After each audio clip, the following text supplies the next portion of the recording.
Is Clubhouse the next big thing in social media? We don't know. I don't know. I think it probably is going to be a big deal. It's already caught a lot of momentum at this point, early 2021, but we don't know where this is going. I'm going to share my thoughts in this episode of what Clubhouse is, why I think it's important, and what you should do as to whether you should dive in now or wait till later. Let's talk about it in this episode of the vlog.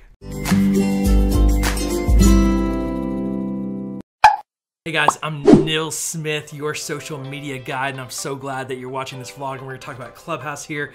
If you would, press the like button, help others find this video, and if you haven't yet subscribed, please do that and ring the bell. But let's talk about Clubhouse. So Clubhouse came onto the scene here recently, and I got an invite early on and started jumping in and playing around, and I think there's some really cool things. It's basically an audio-based social network, so it's only on iOS. So that's the first flag to me is because it's only available to Apple users, there's a very limited audience for it. But the thing that I think is really interesting is their launch strategy is they've created exclusivity. And so you can only get in if you get an invite. And I get so many messages from people of, hey, you got an extra invite, can I get in?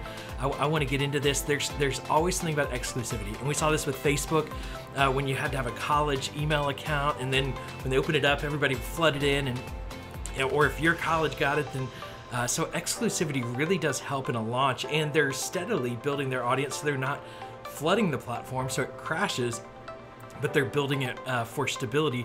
The problem is these platforms grow so quickly, and then people will check out, if it's not, the engagement isn't really there. And so if masses aren't there, it's often not worth their time and attention to invest in these platforms. So it's complicated, but here's the way it works. You basically create an account, and then there's rooms that people create, and you can create your own room, and in that room you can audibly talk. So it's basically like live streams or live podcast is how people are often describing what's happening in Clubhouse.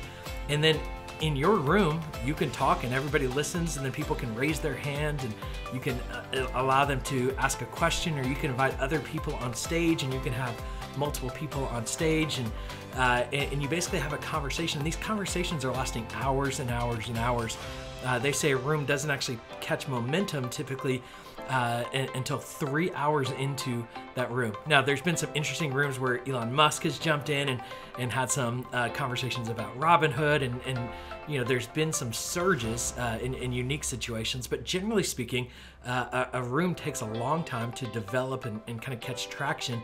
But you are seeing that some of the early adopters that are jumping into this platform are really starting to build a unique audience where they didn't have it before.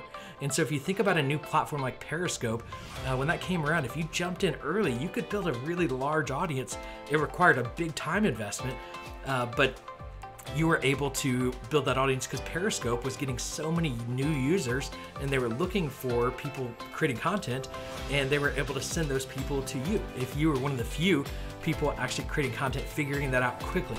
And then Periscope kind of trickled off, and Facebook Live came along, and I think that speaks to where I believe Clubhouse is going. We're already seeing Twitter come out with almost a direct copy of what Clubhouse is, and the reality is Twitter has way more developers. Twitter has a built-in platform. We've already, for over a decade, I've been on Twitter building a community there, and so rather than starting over, I'm going to most naturally just lean into Twitter if this is a format that I'm going to use. So that said, I think audio social network or audio social networks or audio functionality within social media makes a ton of sense.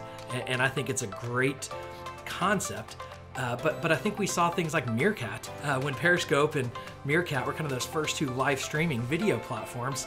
And then, Periscope got bought by Twitter, and Meerkat essentially just went under because they didn't have enough traction, and people chose they weren't going to be everywhere.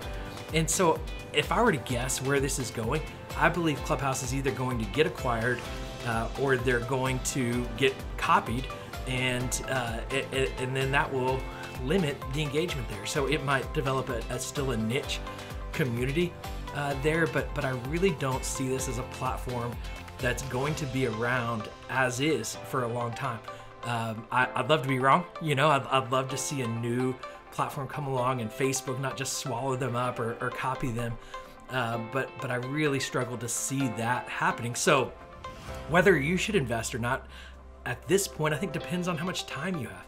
If you're in between jobs and you have a lot of time, I'd jump on Clubhouse and build a community there. You might find a new job by just being there where a lot of other people are engaging. If you've got that capacity, or once a day you want to set aside an hour to be engaged there and learn, there's an opportunity, or to basically do a weekly webinar, daily webinar, poke around, tinker a little bit. But the reality is, because it's not on Android, that limits a lot of people. You just jumping on doesn't mean you're going to build a significant audience very quickly. You're probably not going to build a significant audience very quickly by just jumping on once a week or even once a day for a limited amount of time. So because of the amount of time it takes, because of its lack of mass audience are still on the platform or yet to be on the platform, I think it's probably a wait and see.